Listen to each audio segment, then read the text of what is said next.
Welcome back. A program by the City Parks Foundation offers middle school students a chance to learn about marine ecosystems through hands on experience at parks located along the New York City waterfront. This initiative aims to educate students on water ecology and urban waterfront restoration, hoping to inspire excitement and a positive relationship with waterfront parks in New York City. Director of Education for City Parks Foundation, Chrissy Word, joins me to discuss the program. Chrissy, thank you so much for joining me. Thank you for having me. Now, I want to talk about the Coastal Classroom Program, which is the main program that we're going to be talking about today. Can you just explain what that is, and kind of like what kind of brought it to life?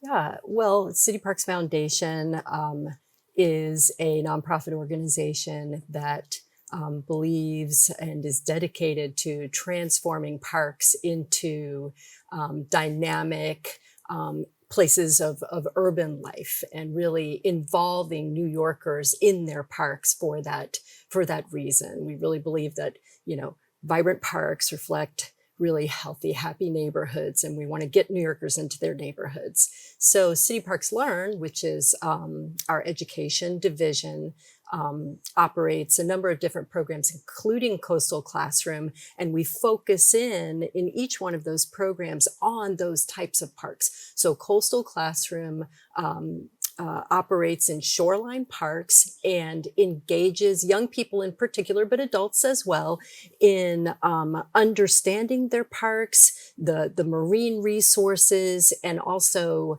on water recreation and workforce opportunities. That's amazing. So, why did the City Park Foundation come up with this program? But especially for children, because I think that's the part that stands out to me the most. You said there are opportunities for adults, and I think for a lot of people, when you become an adult, you think more about the world around you.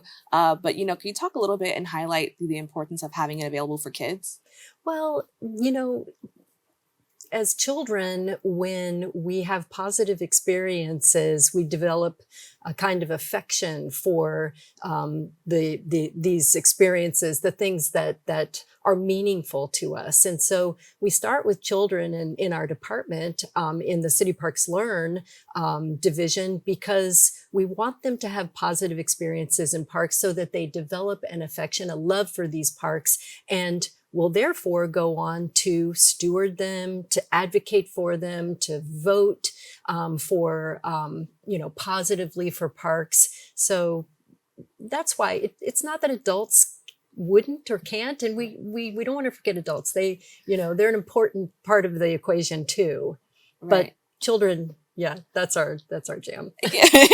and I think it is, as you mentioned, it is nice to start young, just because you can think like how many years you can have like just being a part of your environment. I think is just valuable. So I agree with like just the idea of starting so young. And I also want to expand on like the need for programs like this, because a lot of children do have this interest and in the world around them, specifically in STEM. Can you just talk about the importance of having these programs, especially environmental science, and having STEM based programs for children in New York City and urban areas? Yes, I think that in a time of environmental challenges, environmental degradation, parks are laboratories where young people and adults alike can really understand our resources in New York City. And through the experiences that we're offering in our program, students can get to know those resources and also learn about science, about advocacy, about civics. There's lots of different opportunities within STEM education to help students to start to solve problems. And so that's kind of where we start in Coastal Classroom, is with the experiences, as I mentioned, hopefully positive experiences. 100% they're positive experiences. And then we are directing children into the learning and the different opportunities for how they can engage what is interesting to them, what they're going to love about what they're doing in the program. Now, can you actually tell us a little bit more about the activities and the lessons that they will engage with in this program? Sure, yes. I mentioned earlier that there's marine science that we're focusing on, but there's also stewardship, on water recreation, and insight into careers, both in the marine science and the maritime fields. And so we want to make sure that kids have an introduction into all of those. And then, like I said, are able to pursue some area of interest for themselves. So in marine science, we are very frequently using different kinds of nets to trap aquatic organisms. Students get to observe them, identify them, learn about how they're adapted for our particular environment here in New York City. They also row or kayak in our program, which is super fun and exciting. Kids love to get on water. They are learning about college programs. They're learning about also our environment. I mentioned the challenges, so climate change, pollution in our city. And if advocacy is something that interests them, they can find a way to channel that within our program. Now, you mentioned climate change, and I thought that was so important. Why, or, could just talk about the importance of having this type of program where students and children can safely kind of explore their environment and also learn about issues like climate change. Sure. We are operating in parks that are throughout the boroughs, and many of the parks that we're in are in historically marginalized neighborhoods where parks sometimes were stigmatized, and local community members might actually avoid them. We are creating a program in which our students are 100% with us. They're safe, they're supervised, they're learning all of the ways to be safe within a park, and at the same time, they are understanding what climate change means, what pollution means, and learning how to address that through the program. Did that answer the question? Yes, Okay, and okay.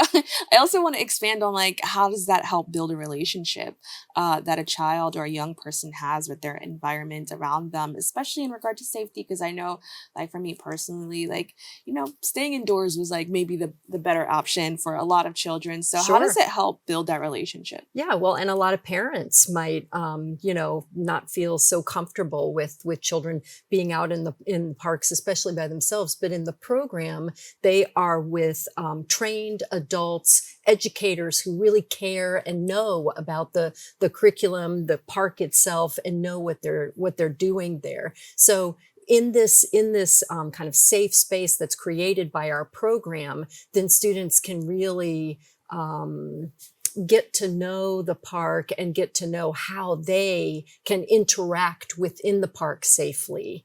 Now, the program is, it's open to specific schools. But I also think this is like a great point just to talk about how, as we mentioned, there's a growing interest in STEM for a lot of younger generations. What can be done to ensure that schools have the resources to expand on education in STEM? Yes, we have many partners within the Department of Education, also the Department of Youth and Community Development, and these organizations definitely prioritize STEM. This is a part of what they do on a day-to-day basis. But there are many demands on the curricula, both school day and after school curricula. And so these big governmental agencies actually need the support of their non-governmental or community partners like City Parks Foundation. So working together with our DOE and our DYCD partners, we can bring in what we specialize in, and really focus that in the classroom or in the parks, in the field, and really truly partner with them to make sure that all students are getting the advantage of STEM education. Now, if a student or possibly a school wants their students to be a part of a program like this or this specific program, what should they do or how should they go about this? We would definitely gladly fill them in.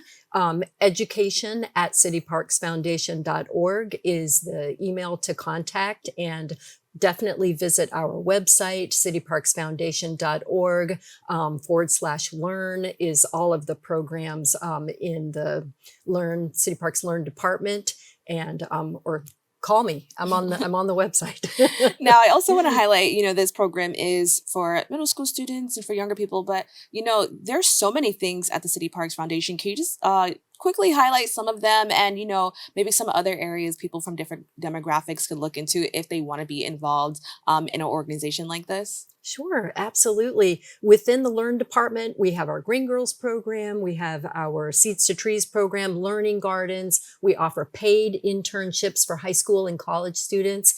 Broadly at City Parks Foundation, we offer community building through our Partnerships for Parks division, which serves thousands of people every year, gets them into their parks and empowers them to activate and program and take care of their own parks. We have sports programs through City Parks Play, that's tennis and other golf, other sports. And we also have, of course, our arts program, which is Summer Stage, once again, in all 5 boroughs, where New Yorkers benefit from free dance and music programs during our summer season. That's amazing. And I love that there's something for everybody Yes. here. Like just hearing that, I'm like, oh, I think I would also like to do that. So I think that's amazing. And as I mentioned, I love that there's something for anybody on their journey through education. We talked about young kids, but as you mentioned, there's internships for even college students. So I think that's amazing. And if you are a college student, please, look it up. I know how important internships are. So I just want to thank you so much for joining us and, sharing all of this with our community. Thank you. We're grateful to work with the community of New York City for sure. For more information about this program, please go to the website www.cityparksfoundation.org/coastal-classroom. We've come to the end of our show today. I'd like to thank all of our guests for joining us and you, the viewers, for tuning in. If you miss any part of today's show, you can catch the replay cast at 5 and 10 p.m. on Optimum Channel 67 and Verizon Fios Channel 33, or watch anytime on the web at bronxnet.org. You can catch a brand new episode of Open with Darren Hymie on Wednesday and with Rena Valentine on Friday. I'm Kibin Alleyne, wishing you and yours safety and wellness now and always. See you next time.